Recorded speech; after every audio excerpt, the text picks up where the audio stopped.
第一课，午餐计划。我饿了，你觉得我们午餐应该吃什么？三明治怎么样？它们制作起来既快速又容易。这听起来像是一个计划。我可以做一些美味的火腿和奶酪三明治。太棒了！我会准备一些火鸡和鳄梨三明治。好极了，我喜欢鳄梨。我还要带一些薯条来搭配三明治。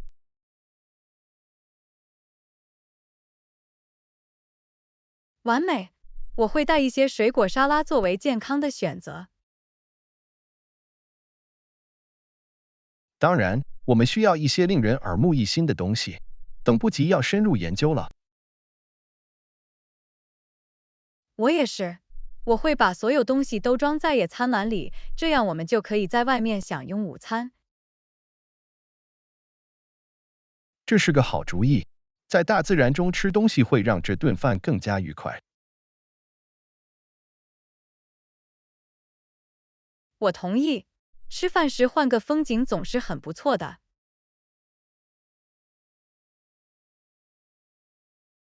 绝对可以，我会带条毯子让我们坐下。这对你来说很周到，这将使我们的野餐更加温馨。我很高兴你这么认为。我希望我们的午餐很特别。我很感激你的努力，这将是一顿很棒的午餐。我很兴奋，这将是一个很好的突破我们平常的习惯。确实，有时候在户外吃一顿简单的饭可以带来很大的不同。我完全同意，正是这些小事给我们带来快乐。绝对可以，我相信这顿午餐会是其中一件小事。我很期待，这将是一顿难忘的午餐。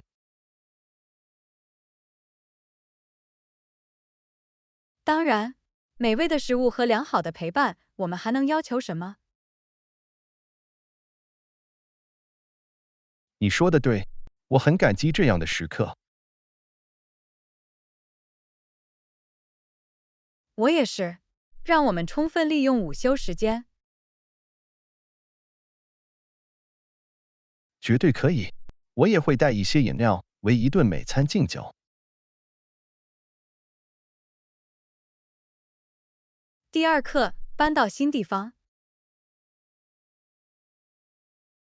搬到一个新地方可能会令人兴奋，但是要做的事情还有很多。我明白。如果您需要任何帮助，请随时询问。谢谢，安娜。我很感激你的提议。我有很多箱子要通过。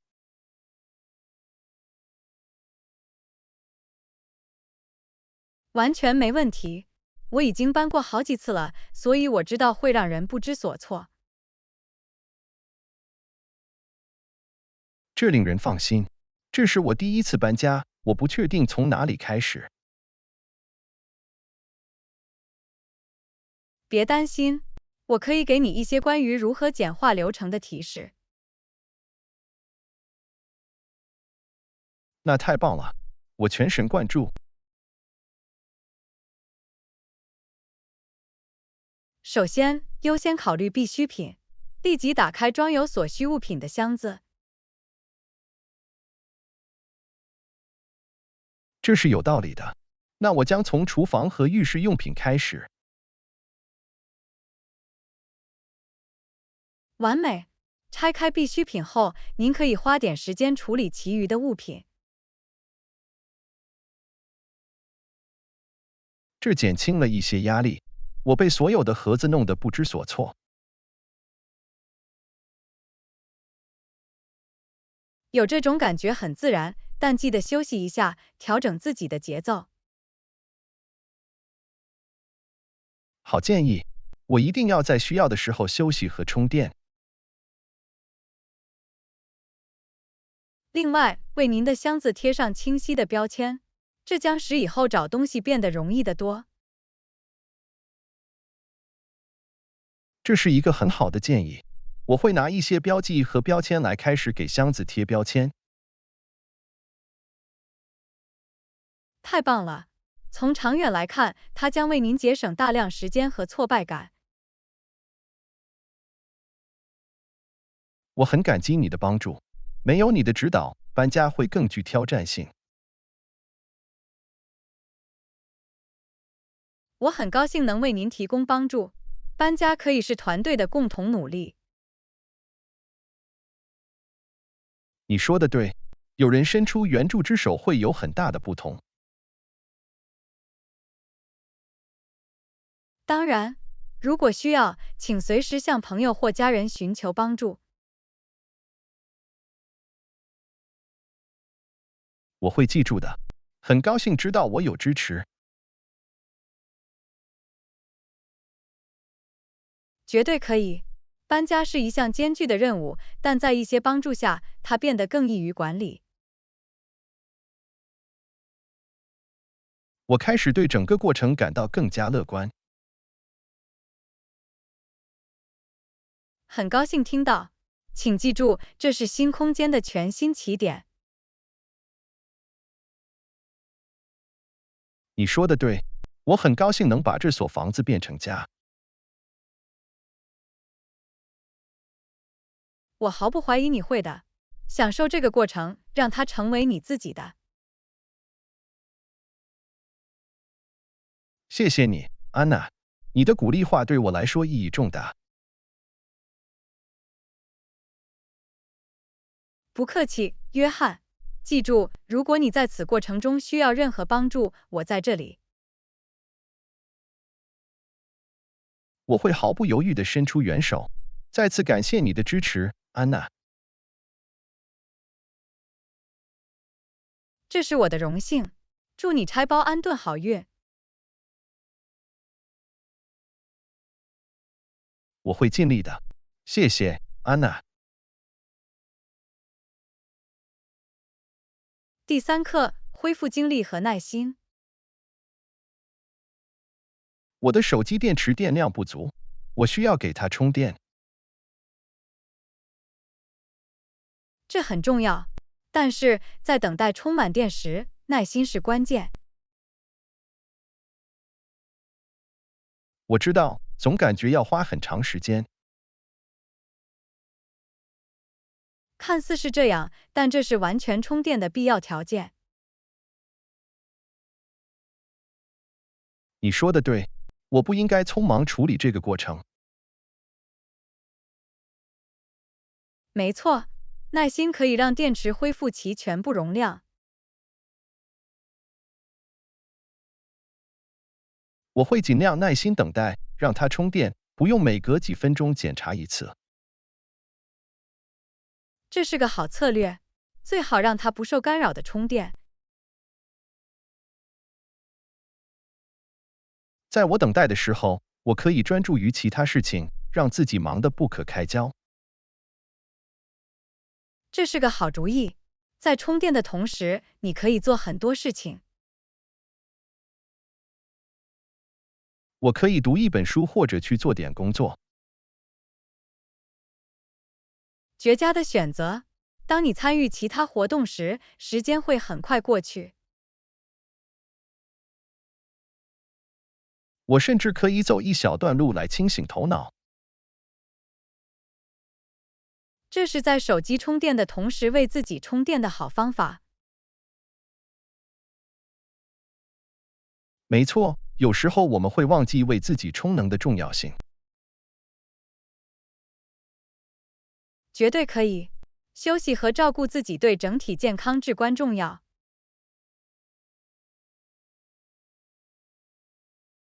我会记住的。耐心和自我保健是相辅相成的。他们确实如此，两者对于平衡而充实的生活都很重要。我现在开始更加体会耐心和自我保健的价值了。太棒了！这种心态将在生活的各个方面为你提供良好的服务。我相信你是对的，这是一堂值得学习的课。当然，请记住，就像您的手机一样，您将充满电并准备出发。谢谢你的鼓励，安娜，你的话令人振奋。不客气，约翰。我们都需要提醒我们要照顾好自己。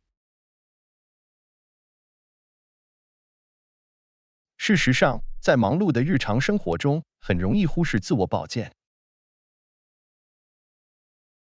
这就是为什么在需要时暂停和充电很重要的原因。从现在开始，我会把它当作优先事项。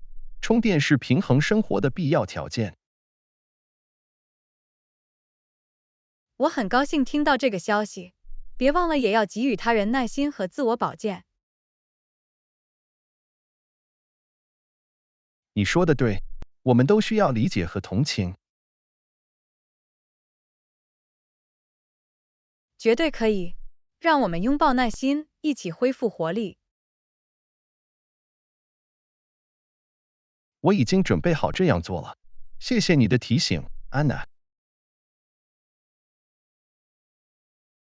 第4课，文化差异，准时。我在另一个国家生活的一段时间，我注意到了一些有趣的文化差异。太迷人了！每种文化都有其独特的习俗。你观察到什么区别？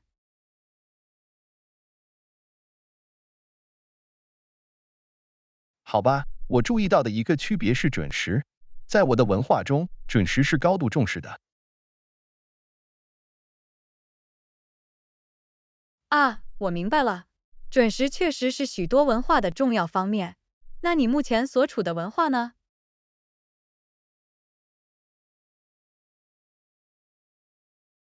在这里，迟到一点似乎更可以接受，人们对时间的态度更加宽松。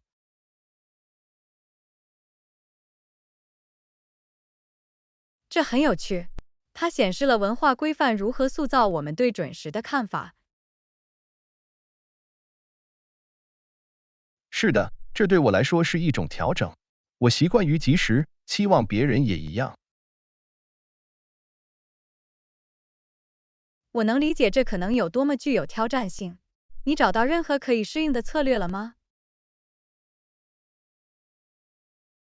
我学会了更加灵活地对待自己的期望，为文化差异留出一定的余地。这是个好方法。在国外生活时，适应和理解文化的细微差别至关重要。绝对可以，这一切都是为了拥抱多样性，从不同的角度学习。确实，这是拓宽视野和挑战我们自己的文化偏见的机会。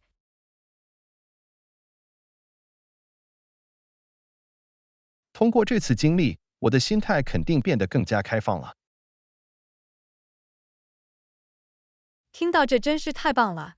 文化交流可以丰富和变革。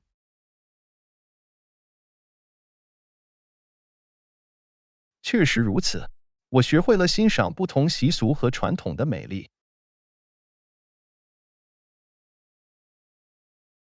这是一堂宝贵的教训，它促进不同社区之间的理解与和谐。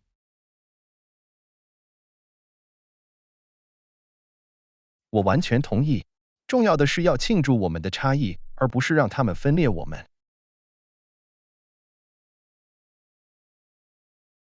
确切地说，当我们拥抱文化多样性时，我们的世界就会变得更美好。我很感激有机会让自己沉浸在不同的文化中。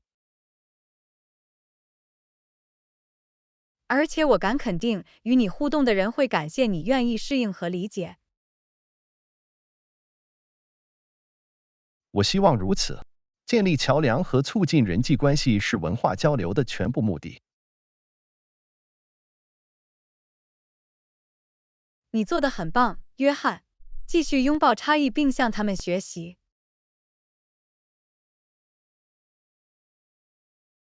谢谢你，安娜。我决心继续这段文化探索之旅。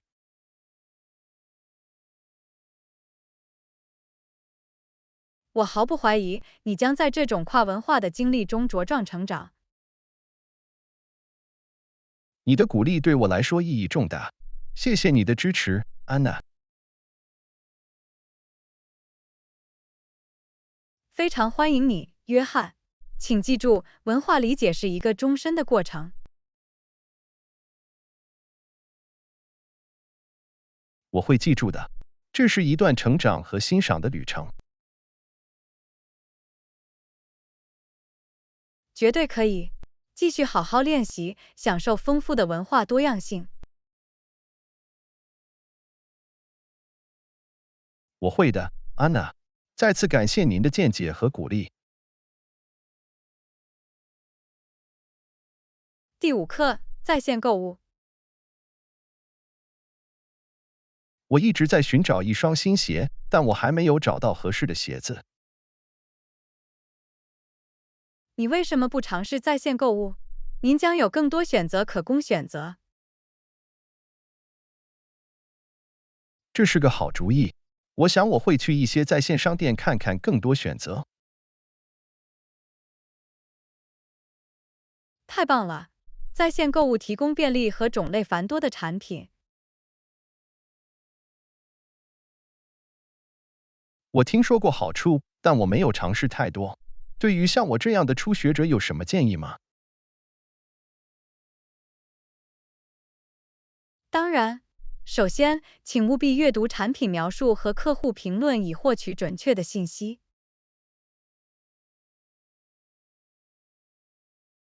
这是有道理的。重要的是要知道我在买什么，以及其他人是否对此感到满意。没错，它可以帮助您做出明智的决定，避免任何不愉快的意外。您是否推荐任何特定的鞋类在线商店？有许多信誉良好的选择，例如亚马逊、Zappos 和耐克的官方网站。我去看看这些。尺码怎么样？我有点担心会选择合适的款式。大多数在线商店都有尺码表，提供每双鞋的尺寸，测量并比较以找到合适的尺寸。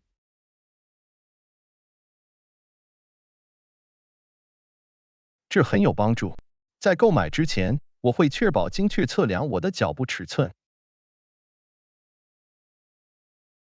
好主意，它减少了需要退货或换鞋的机会。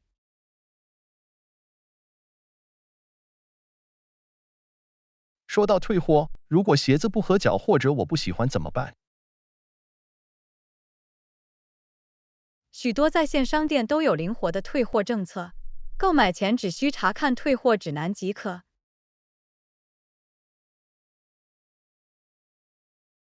这让我高枕无忧。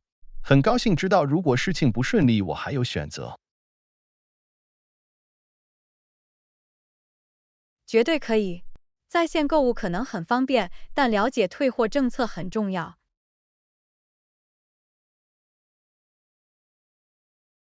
我会记住的。在网上购物时，我还应该考虑其他事项吗？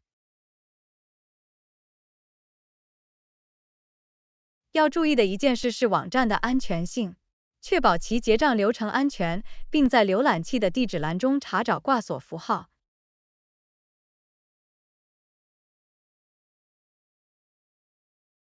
是的，我听说过在线诈骗，保护我的个人和财务信息至关重要。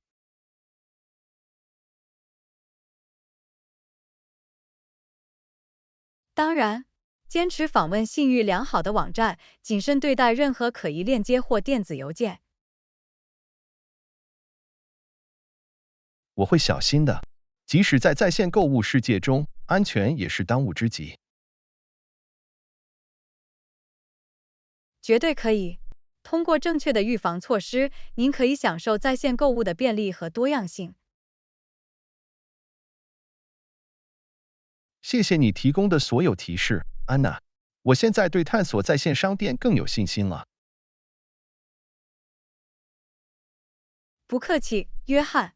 祝您购物愉快。我希望你能找到一双完美的鞋子。感谢你的支持。当我找到合适的时，我会告诉你的。我很期待听到你在网上购物的成功消息。享受这个过程。我会的，安娜。再次感谢您的指导和鼓励。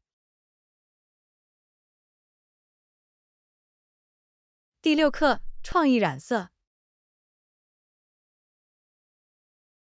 我一直在考虑尝试对面料进行染色，你做过吗，安娜？是的，我有。这可能是赋予旧衣服或面料新生命的一种有趣而富有创造性的方式。这正是我想要的。你能推荐一种易于使用的染料吗？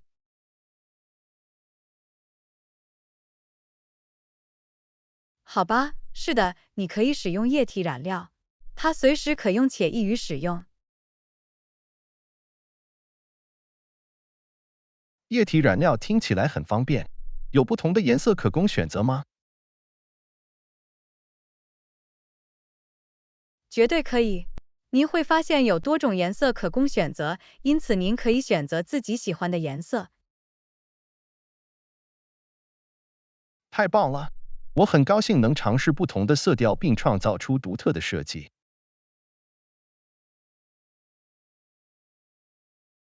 这是表达你的创造力的绝佳方式。你甚至可以混合颜色来创建自定义色调。混合颜色听起来很有趣，有什么我应该知道的具体技巧吗？你可以尝试各种技巧，例如浸染、扎染，甚至用画笔或海绵制作图案。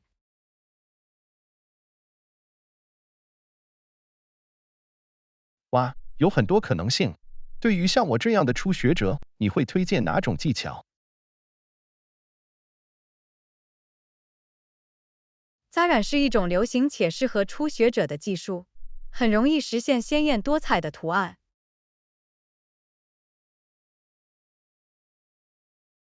这听起来是个不错的起点，我来试试扎染。有任何入门技巧吗？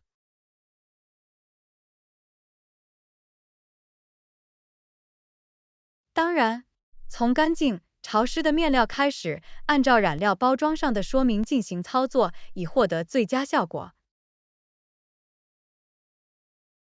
明白了，我一定要仔细阅读并按照说明进行操作。请记住，戴上手套以保护双手免受污染。安全第一，我一定要戴手套，在通风良好的地方工作。这很重要。良好的通风将有助于染色过程并防止任何强烈的气味。我会记住的。您还有其他获得鲜艳色彩的技巧吗？将织物预先浸泡在水和醋的混合物中，可以帮助染料更好的吸收并产生更强烈的色彩。醋，明白了。我一定要在染色之前预先浸泡。太棒了！而且不要忘记在染色后彻底冲洗面料，以去除多余的染料。彻底冲洗、检查，我想确保颜色保持鲜艳且不会流血。那才是必经之路。适当的冲洗将有助于定型染料并防止出血。谢谢你的所有提示，安娜。我现在更有信心开始我的染色项目了。不客气，约翰。享受这个过程，享受创作独特设计的乐趣。我会的，安娜。我等不及要看看我的面料变成什么样了。我为你感到兴奋。请记住，每个染色项目都是释放创造力的机会。绝对可以。我很感激这个创意渠道。再次感谢你的指导，安娜。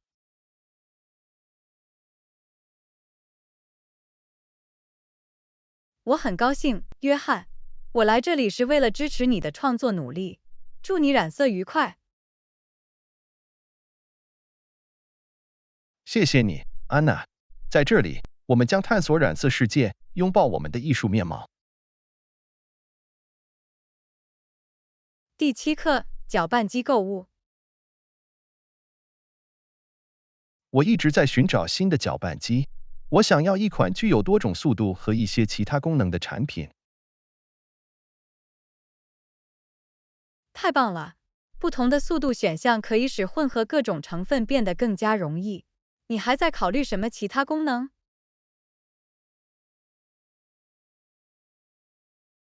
我还对具有脉冲功能的搅拌机和耐用的玻璃罐感兴趣。脉冲功能可用于实现更精确的混合，玻璃罐是耐用且易于清洁的好选择。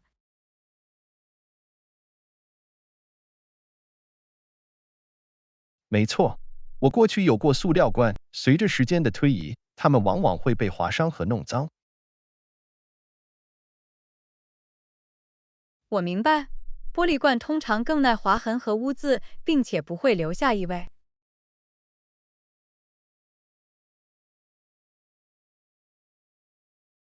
这对我很重要。我想要一款经久耐用并能保持其性能的搅拌机。绝对可以。投资购买满足您需求的优质搅拌机始终是明智之举。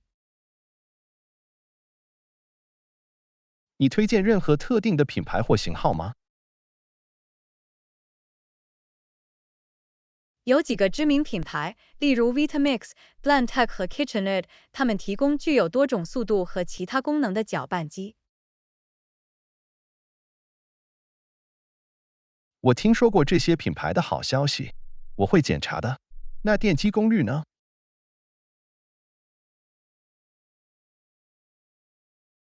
电动机功率决定了搅拌机的性能。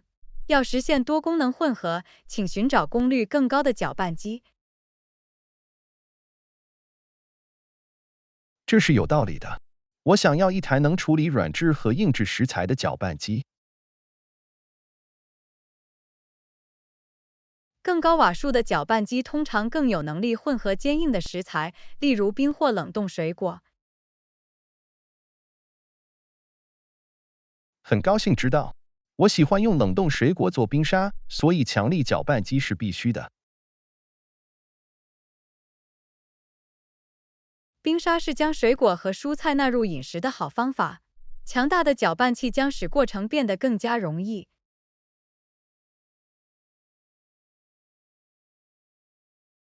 绝对可以。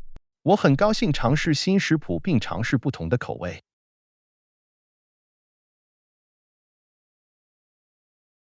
这就是精神。有了合适的搅拌机，你在厨房里的可能性就会扩大。我等不及了。多速搅拌机的成本更高吗？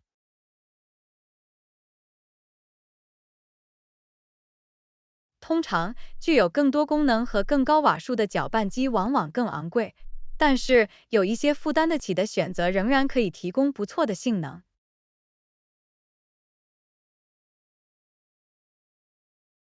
我会记住的。预算对我来说是一个因素，但我也想要质量。这一切都是为了找到适当的平衡。考虑您的需求并进行一些研究，以找到预算范围内最好的搅拌机。研究是关键。我会阅读评论并比较价格，以做出明智的决定。这是一种明智的方法。评论可以提供来自其他用户的宝贵见解。谢谢你提供的所有信息，安娜。我现在已经为选择完美的搅拌机做好了更充分的准备。不客气，约翰。我很高兴我能帮上忙。我希望你能找到满足你需求的理想搅拌机。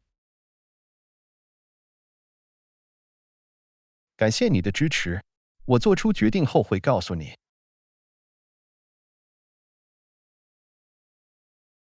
我很期待听到你的新搅拌机。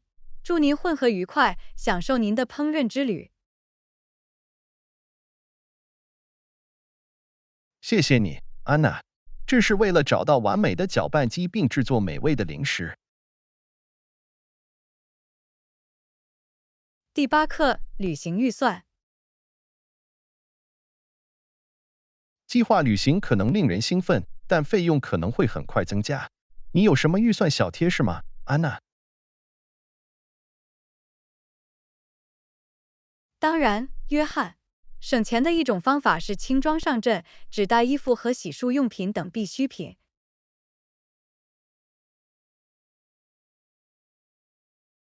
这是有道理的。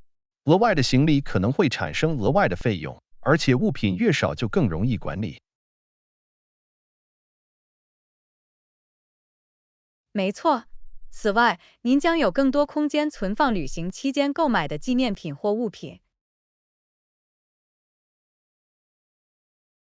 我一定会记住的。你有任何寻找负担得起的住宿的小贴士吗？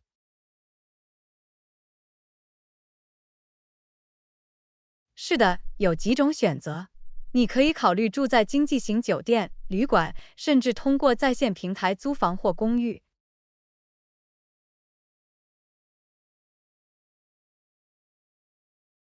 这些听起来像是不错的选择。在不花很多钱的情况下找到一个舒适的住宿地点很重要。绝对可以。研究和比较价格，找到符合您的预算和偏好的最优惠价格。研究是寻找负担得起的选择的关键。旅途中的交通怎么样？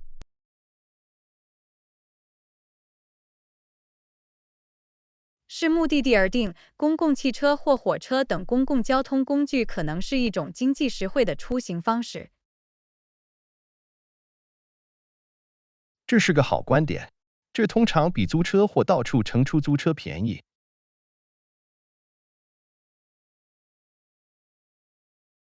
此外，步行或骑自行车是探索城市同时节省交通费用的好方法。步行和骑自行车听起来像是健康且经济实惠的选择。我也会考虑这些。另一个提示是在您正在访问的地区寻找打折的景点或免费活动。这是个好主意。许多城市提供免费徒步旅行或博物馆和地标的折扣门票。利用这些机会可以帮助您在享受当地景点的同时省钱。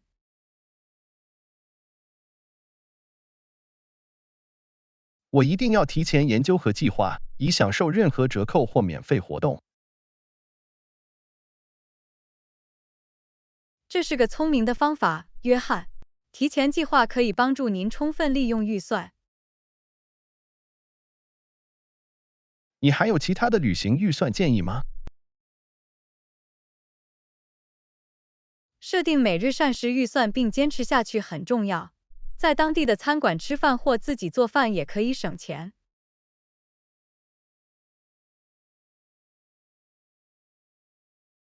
明智的建议。品尝当地美食是必不可少的，但最好能在它与更实惠的选择之间取得平衡。绝对可以，并且不要忘记记录旅行期间的开支，以保持在预算范围内。保留开支记录至关重要。它可以帮助您控制支出，并在需要时进行调整。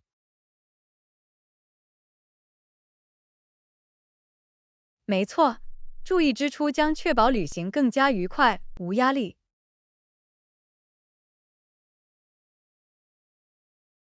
谢谢你提供的所有有用的提示，安娜。现在，我对计划即将到来的旅行更有信心了。不客气，约翰，我很高兴能帮助你。请记住，预算并不意味着牺牲体验。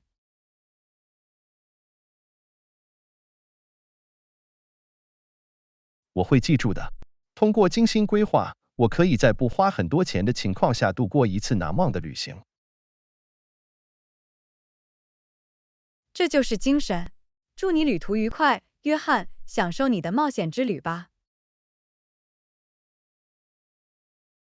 谢谢你，安娜。这里是经济实惠的冒险之旅，创造难忘的回忆。第9课，保持锻炼的乐趣。有时候，保持日常锻炼的刺激性和挑战性可能很困难。你有什么建议吗，安娜？我同意。另外，有各种各样的练习可以让事情变得有趣，总是件好事。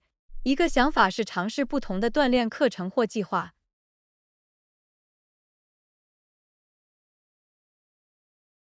这听起来像是把事情混为一谈的好方法。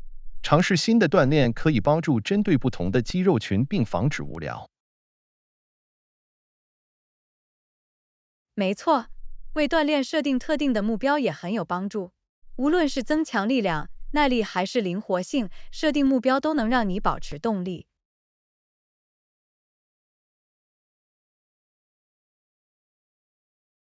目标赋予锻炼目标感。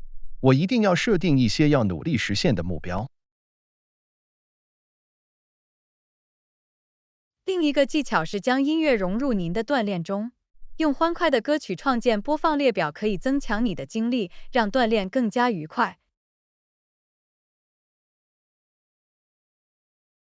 音乐是一种强大的激励因素，我一定会试试的。你对健身应用程序或在线资源有什么建议吗？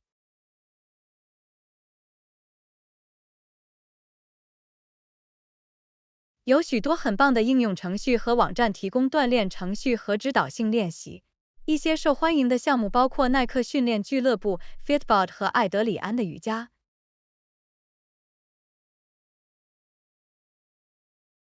我去看看这些。制定结构化的锻炼计划可以提供指导并确保良好的日常锻炼计划。绝对可以。倾听自己的身体状况，并让自己休息几天以恢复和防止过度劳累也很重要。休息和恢复对于避免受伤至关重要。我一定要在日常锻炼中安排定期休息日。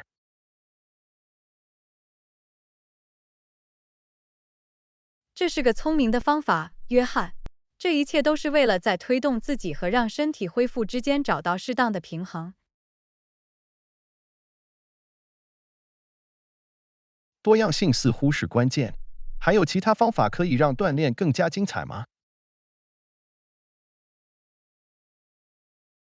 是的，你可以尝试和朋友一起锻炼或参加小组课程。拥有一个锻炼伙伴可以提供问责制，并使体验更加愉快。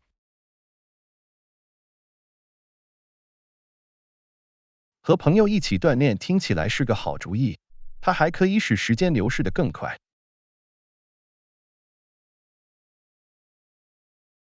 当然，您还可以探索远足、骑自行车或游泳等户外活动，为您的日常健身增添一些冒险乐趣。户外活动听起来令人耳目一新，这是在锻炼身体同时享受大自然的好方法。而且，不要忘记奖励自己达到里程碑或实现健身目标。用自己喜欢的东西犒劳自己，比如按摩或新的健身服。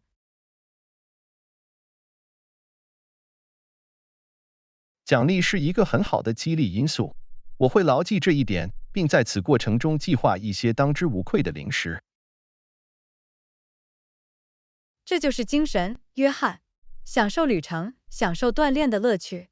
请记住，保持活跃应该是一种快乐的体验。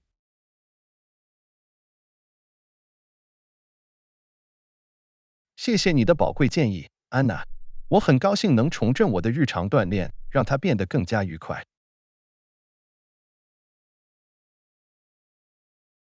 不客气，约翰。我很高兴我能帮上忙。接受挑战，继续努力奋斗。你有这个。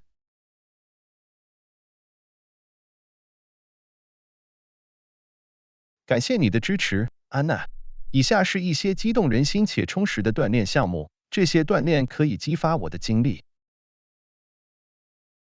第10课，通过网络实现成功。早上好，安娜。我很高兴你今天能见到我。我想谈谈网络在我们职业生涯中的重要性。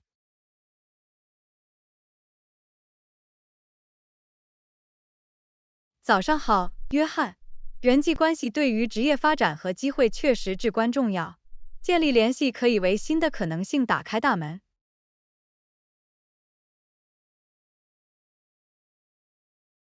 绝对可以。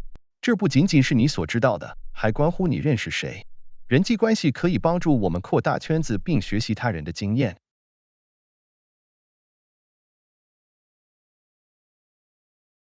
没错，参加行业活动和会议是结识志同道合的专业人士和交流想法的好方法。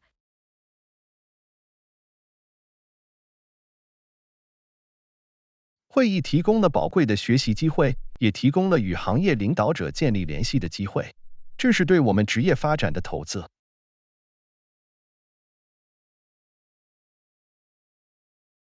另一种社交方式是通过 LinkedIn 等在线平台，它使我们能够建立专业形象，与同事建立联系，并发现新的职位空缺。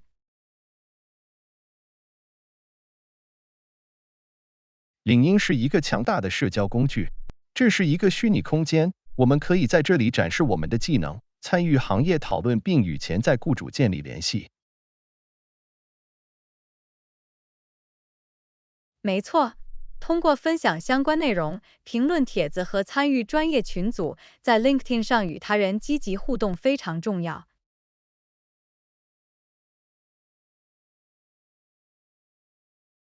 与他人互动表明了我们的知识和专业知识，它帮助我们建立信誉并建立有意义的联系。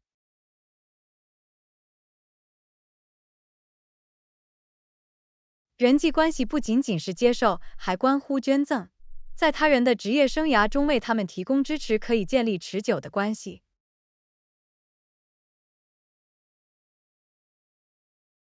这是一个很好的观点，安娜。提供帮助、共享资源以及对他人的成功真正感兴趣，可以加强我们的网络。绝对可以。在信任和相互支持的基础上建立关系，可以带来合作、指导机会，甚至是工作推荐。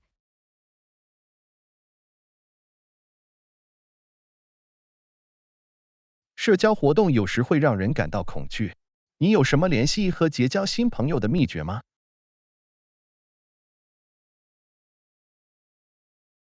信心是关键，以友好的举止对待他人，自我介绍，并对他们的工作或经历表现出真正的兴趣。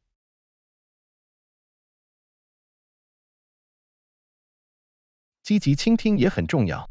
通过认真倾听他人的意见，我们可以了解他们的需求并找到提供价值的方法。没错，提出开放式问题和进行有意义的对话，可以帮助我们留下持久的印象。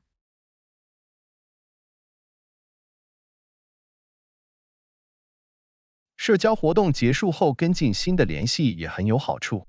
发送个性化消息或电子邮件表明您的持续兴趣。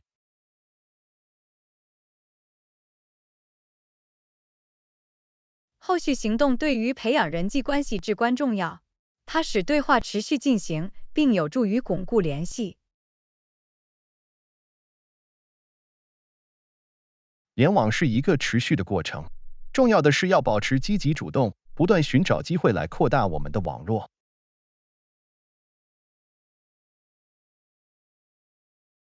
绝对可以。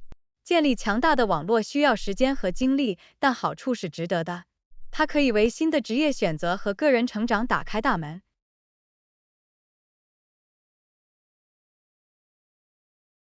感谢你分享你的见解，安娜。我现在更有动力在网络上投入时间和精力。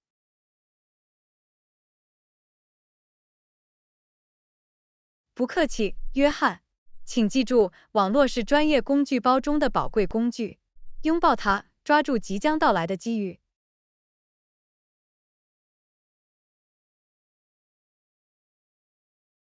我会的，安娜。这是为了建立有意义的联系，并通过网络开启新的可能性。第11课，准备的力量。绝对可以。信心来自于做好充分的准备。当你做好准备时，你会感到更加自在，准备好应对任何挑战。确实如此，约翰。准备工作为我们提供了坚实的基础，它使我们能够放心地处理情况。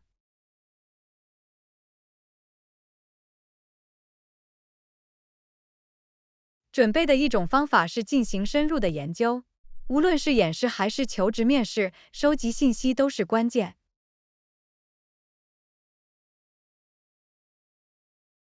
研究可以帮助我们更好地了解主题或公司，它使我们能够自信地说话并展示我们的知识。除了研究外，实践也至关重要。排练演示或面试答案可以帮助您感到更自在、更清晰的表达。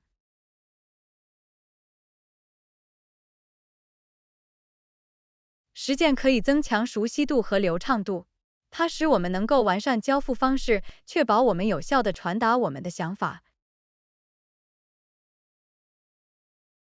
准备工作的另一个方面是设定目标。明确定义你想要实现的目标，有助于你保持专注和动力。目标提供方向和目的，它们为我们提供了一些值得努力的东西，并帮助我们衡量我们的进展。预测潜在的挑战或障碍也很重要。通过提前思考和制定应急计划，我们可以自信地处理突发情况。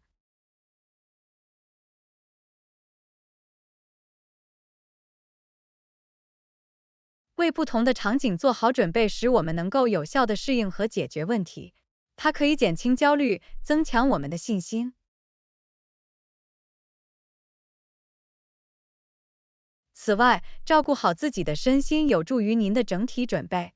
充足的休息、良好的饮食和控制压力至关重要。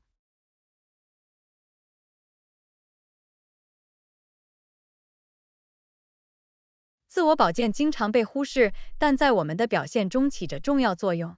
当我们在身体和精神上感觉良好时，我们就能展现出最好的自己。当然，安娜，优先考虑自我保健可确保我们有足够的精力和头脑清晰地直面挑战。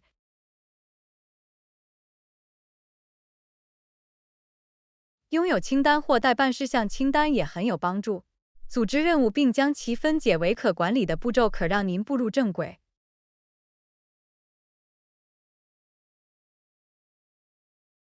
清单可以帮助你保持井井有条，让你在检查已完成的任务时有成就感。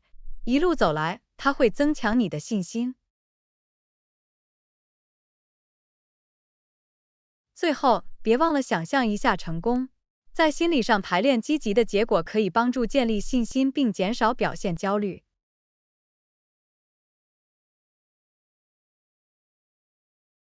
可视化成功有助于建立积极的心态。它使我们能够看到自己实现目标，这反过来又增强了我们的信心。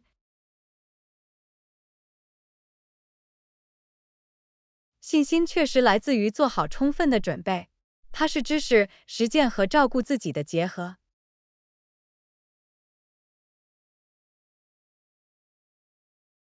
安娜，谢谢你那次有见地的讨论，我受到启发，可以优先考虑准备工作，并拥抱随之而来的信心。不客气，约翰。请记住，准备是任何努力取得成功的关键。拥抱这个过程，从长远来看，它将获得回报。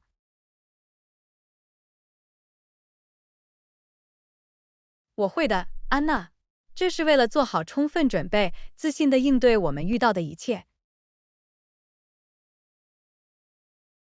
第12课，克服语言障碍。太聪明了！去国外旅行时，你有任何语言障碍需要克服吗？不是真的。大多数人会说英语，这使得在不同情况下进行沟通和导航变得更加容易。太幸运了！说当地语言可以增强旅行体验，并帮助您与文化和人们建立联系。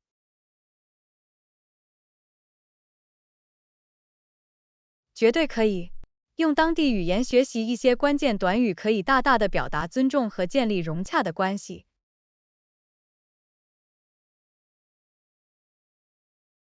我同意。即使你不能说流利的语言，努力用当地语言进行交流也会受到当地人的赞赏。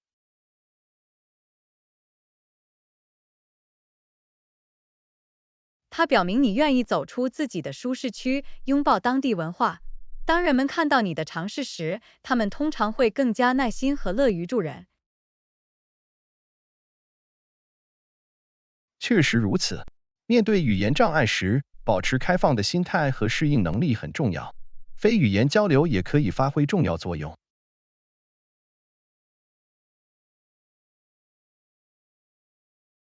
当口头交流具有挑战性时，手势、面部表情和肢体语言等非语言线索可以帮助弥合差距。绝对可以。关注这些线索并观察当地人的互动方式，可以为他们的文化和习俗提供宝贵的见解。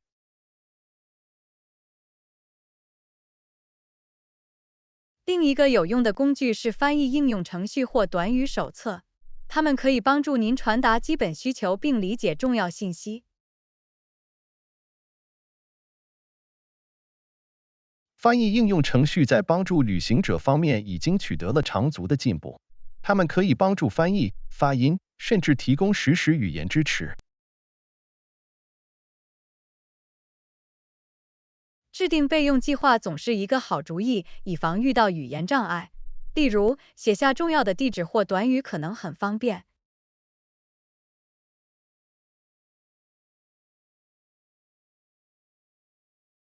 这是一个很好的建议，安娜。拥有书面推荐可以帮助您乘坐公共交通工具，找到出行方式或询问路线。此外，不要犹豫，向可能更熟悉该语言的当地人或其他旅行者寻求帮助。如果你礼貌地问，大多数人都愿意提供帮助。确实如此。寻求帮助不仅可以解决直接的语言障碍，还可以让你与他人建立联系并创造难忘的体验。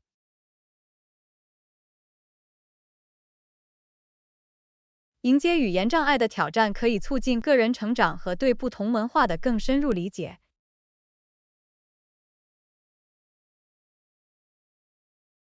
绝对可以。在旅行中克服语言障碍，可以开阔我们的视野，并教会我们拥抱多样性的重要性。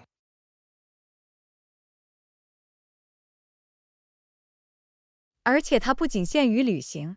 在当今的全球化世界中，能够克服各种环境中的语言障碍，可以打开通往新机遇的大门。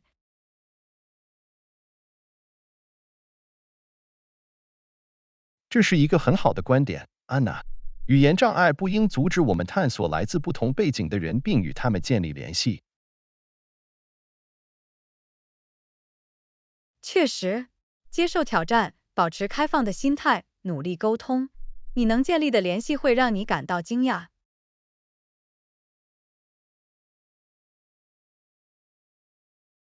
感谢你分享你的见解，安娜。克服语言障碍是任何旅行者或全球公民的必备技能。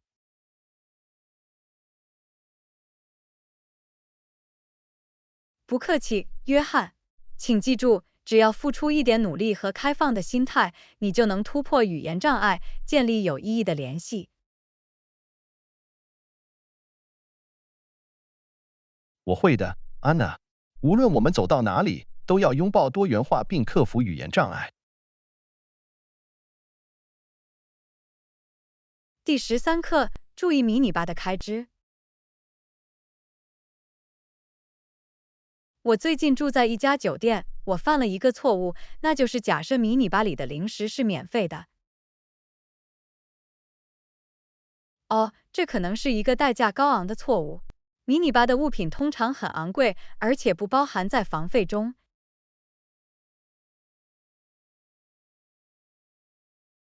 是的，我是艰难的学到的。当我在结账时收到账单时，我感到震惊。在沉迷于迷你吧之前，先查看价格总是一个好主意。有些酒店甚至有传感器，当你移除物品时会自动向你充电。确实如此，我应该事先仔细看看或者向酒店工作人员询问价格。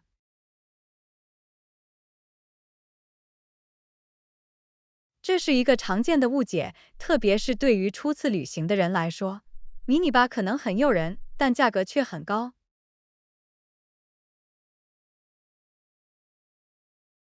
我肯定吸取了教训。从现在开始，我会三思而后行，然后再从迷你吧里买点零食。另一种选择是自带零食或饮料，这样您可以省钱，更好地控制自己的消费。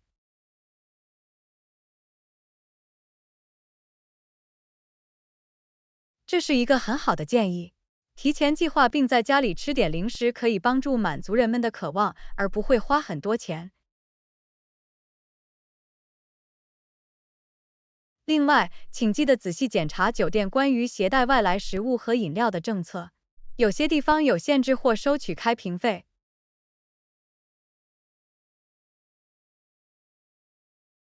这是个好观点，请务必遵守酒店的规定，避免任何额外费用或不便之处。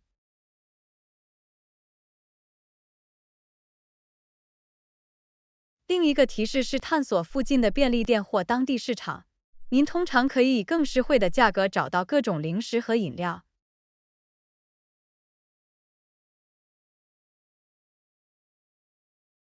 这是个聪明的主意，这是体验当地文化和支持当地企业的好方法。绝对可以。此外，您还有机会品尝酒店迷你吧中可能没有的独特小吃或饮料。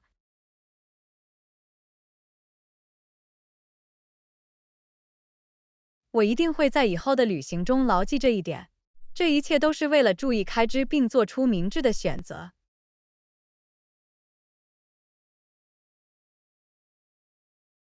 意识到潜在的额外费用，例如迷你吧费用，对于有效管理差旅预算至关重要。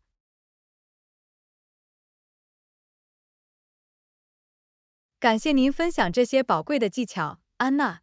我敢肯定，对迷你酒吧的诱惑更加谨慎会使许多旅行者受益。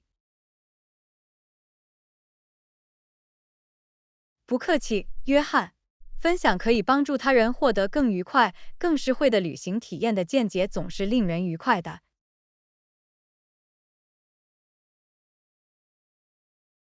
我很感激，安娜。这里要注意我们的开支，避免昂贵的迷你吧意外。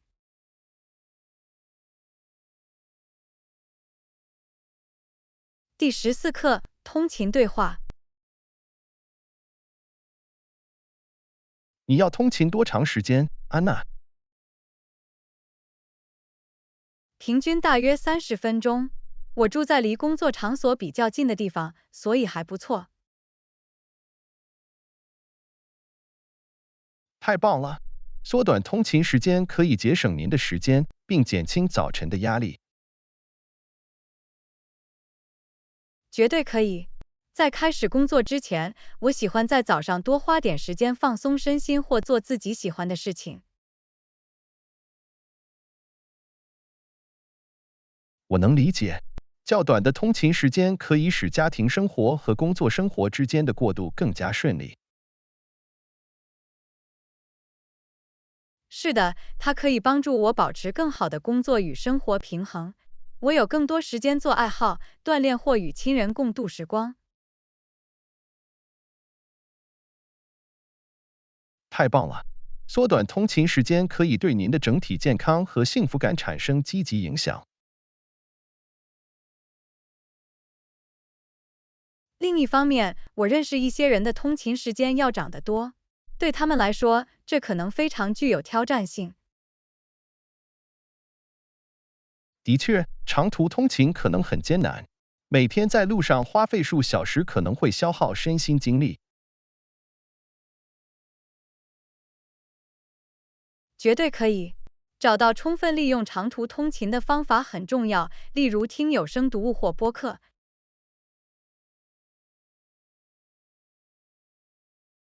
这是一个很好的建议。利用通勤时间促进个人成长或学习新知识，可以让生活更容易忍受。有些人还会利用这段时间来查看工作电子邮件或提前计划好一天，它可以帮助他们感觉更有条理。确实如此，富有成效的利用通勤时间可以给人一种成就感，让旅程变得值得。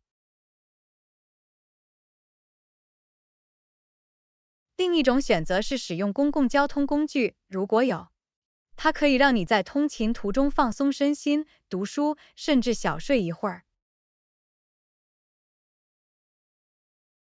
公共交通可能是一种便捷和可持续的选择，尤其是在繁忙的城市地区。绝对可以，它有助于减少交通拥堵并对环境产生积极影响。对于通勤时间较长的人来说，拼车或拼车也是一个可行的选择。它可以使旅程更具社交性和成本效益。没错，与他人共享通勤路程可以减少孤独感，并为有趣的对话创造机会。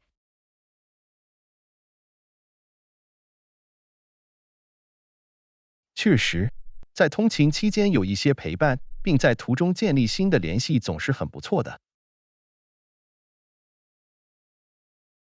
总的来说，无论您的通勤时间短暂还是漫长，想办法让通勤变得更加愉快或富有成效，都可以极大的改善您的日常生活。这是一个很好的视角，安娜。这一切都是为了找到最适合你的方法，并充分利用你花在通勤上的时间。没错，凭借积极的心态和一定的创造力，我们可以将通勤变成一天中宝贵的时刻。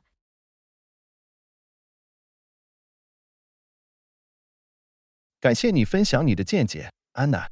通勤对话提醒我们，无论旅程长短，都要充分利用旅程。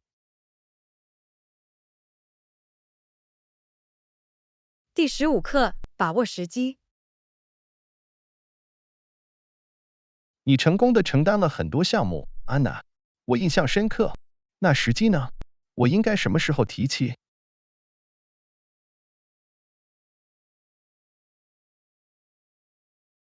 时机至关重要，约翰。选择合适的时机来讨论话题或提出敏感问题很重要。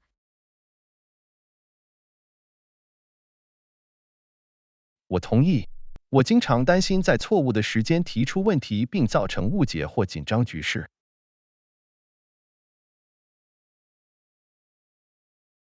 要考虑的一个关键因素是他人的可用性和接受性。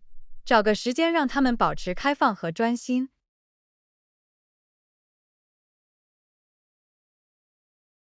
这是有道理的。重要的是要衡量他们的心情，确保他们不会全神贯注或匆忙。没错，一个平静而轻松的环境可以促进更好的沟通和理解。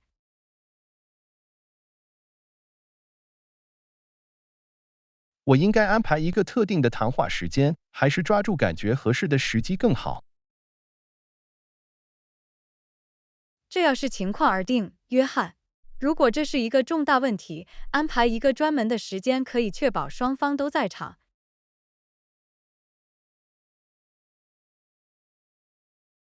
我明白了，这样我们就可以分配足够的时间来彻底讨论这个话题，而不会感到匆忙。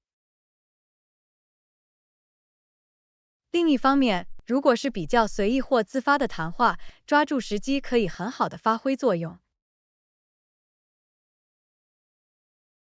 因此，这是要在有计划的讨论和对即兴对话持开放态度之间找到平衡。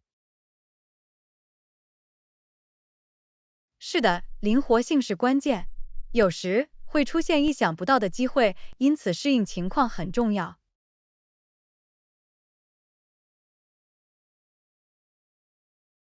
如果我不确定正确的时机怎么办？我应该等待还是主动开始对话？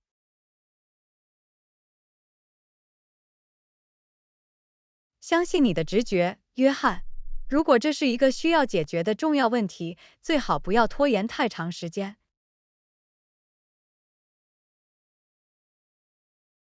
我明白，拖延有时会使情况变得更加复杂，最好尽早解决这个问题。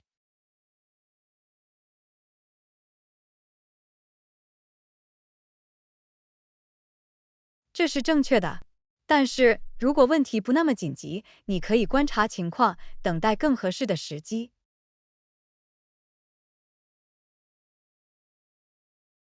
我会记住的。这一切都是为了注意情况，选择进行有效沟通的最佳时机。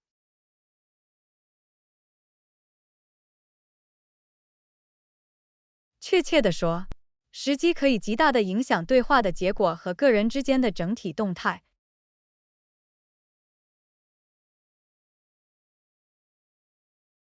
谢谢你的指导，安娜。现在我对驾驭错综复杂的时机更有信心了。不客气，约翰。记住，练习和经验也将帮助你培养更好的时机意识。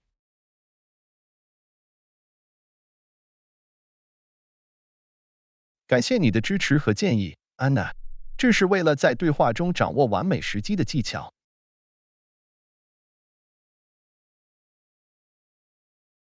第16课，门店选择策略。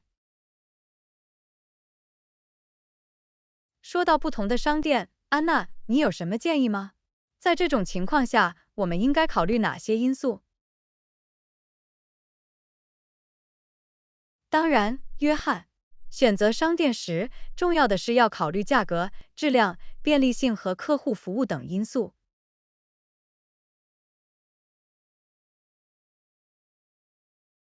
价格绝对是一个重要因素，我们都想找到最优惠的价格并省钱。是的，但平衡价格与质量也很重要。有时候，从长远来看，为更好的质量多付一点钱是值得的。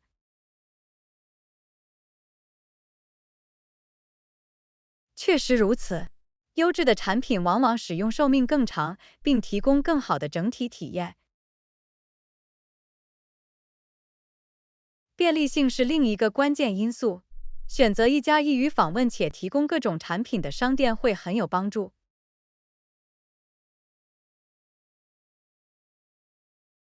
我同意，在附近开设商店可以节省时间和精力，尤其是购买日常必需品。此外，还要考虑商店的客户服务，友好而知识渊博的员工可以显著改善您的购物体验。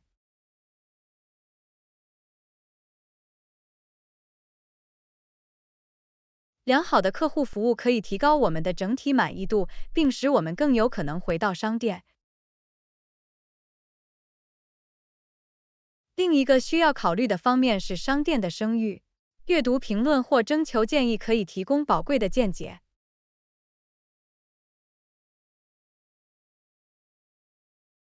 这是一个很好的观点。从他人的经验中学习可以帮助我们做出明智的决定。此外，还要考虑商店的政策，例如退货或换货政策。在购买之前了解他们的条款是件好事。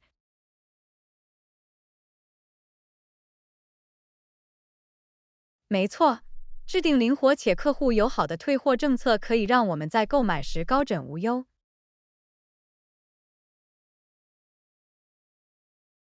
最后，考虑商店的价值观和道德观，支持企业采取负责任的做法，符合我们自己的价值观。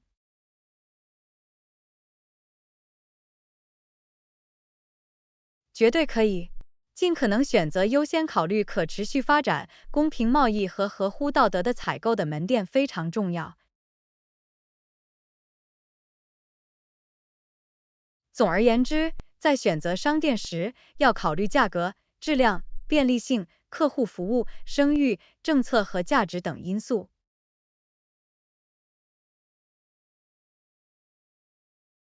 谢谢你的全面建议，安娜。将这些因素考虑在内，将有助于我做出更好的商店选择。不客气，约翰。请记住，这一切都是为了找到符合您的需求和价值观的门店。我很感激你的指导，这是为了做出明智的决定，享受我们的购物体验。第17课，和毛茸茸的朋友一起玩乐。养狗是个好主意，你不觉得吗？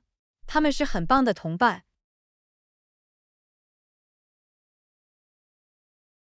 绝对可以，狗是忠诚的，充满爱心的，给我们的生活带来了很多快乐。我一直在考虑买一个，这个搭配卷曲外套的怎么样？看起来很可爱。哦，是的，该品种以其迷人的个性和低垂的外套而闻名。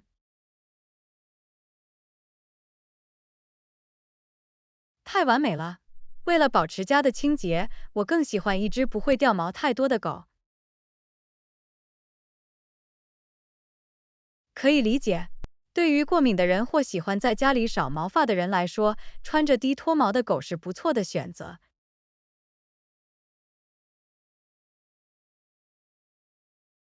我还听说这个品种很聪明，很容易训练，这是一大优势。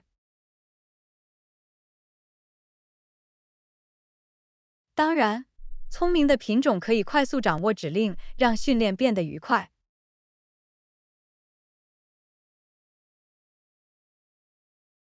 我对训练一只狗的想法感到兴奋，教它们技巧和服从会很有趣。这是一次有益的经历，约翰。训练不仅可以加强你和你的狗之间的联系，还可以确保它们的安全和健康。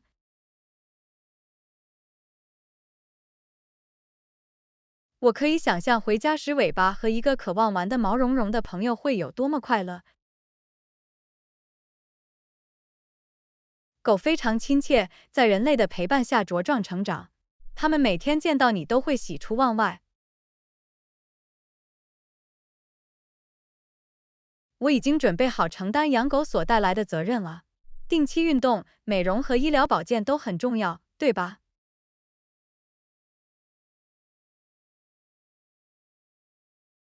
绝对可以。狗需要体育锻炼，定期进行美容以保持其外套健康，并需要常规的兽医护理以确保其健康。我致力于为狗提供一个充满爱心和关怀的家，它们理应得到我们所能给予的所有爱与关注。太棒了，约翰！狗带来了很多快乐，成为我们家庭不可分割的一部分。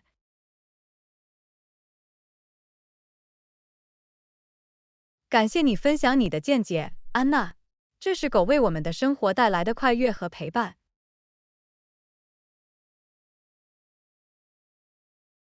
第18课，搭配卷型耳环的永恒风格。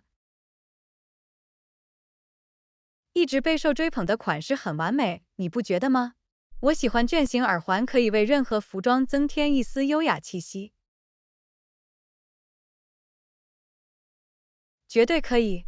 卷形耳环用途广泛，几十年来一直是时尚必备品。它们有各种尺寸和设计，可以轻松找到适合任何场合的完美搭配。没错，无论你喜欢日常佩戴的小巧精致的卷形耳环，还是特别活动中的大号个性卷形耳环，每个人都能找到适合自己的款式。你认为哪种材料最适合卷形耳环？黄金、白银或其他东西？这取决于个人喜好和所需的审美。金和银是永恒的选择，但玫瑰金或不锈钢等其他材料也可以很时尚。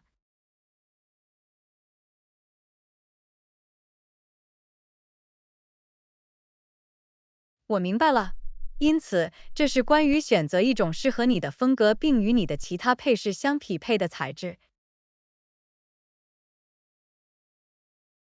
没错，将卷形耳环与项链或手链搭配使用，可以营造出凝聚力和抛光的外观。在选择合适尺寸的卷形耳环方面，有任何指导吗？这是主观的，约翰。较小的卷型可以呈现出微妙而低调的外观，而较大的卷型则可以展现出大胆的个性。我想这也取决于你的脸型和你的个人风格。是的，确实如此。尝试不同的尺寸可以帮助您找到最适合自己特征的卷形耳环。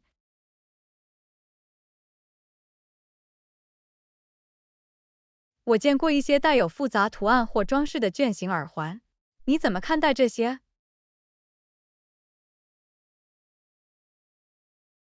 它们可能是为您的耳环增添视觉趣味和独特性的好方法，这完全取决于你的风格和场合。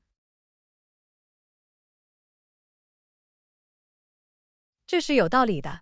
细节错综复杂的卷形耳环可以成为对话的开端，也是展示你个性的方式。绝对可以。时尚就是自我表达，而卷形耳环为此提供了绝佳的机会。我很高兴能探索不同款式的卷形耳环，并尝试自己的造型。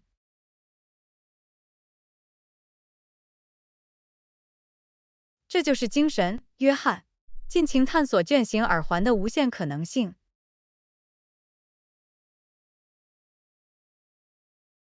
感谢你分享你的见解，安娜。戴上卷形耳环，拥抱永恒的风格。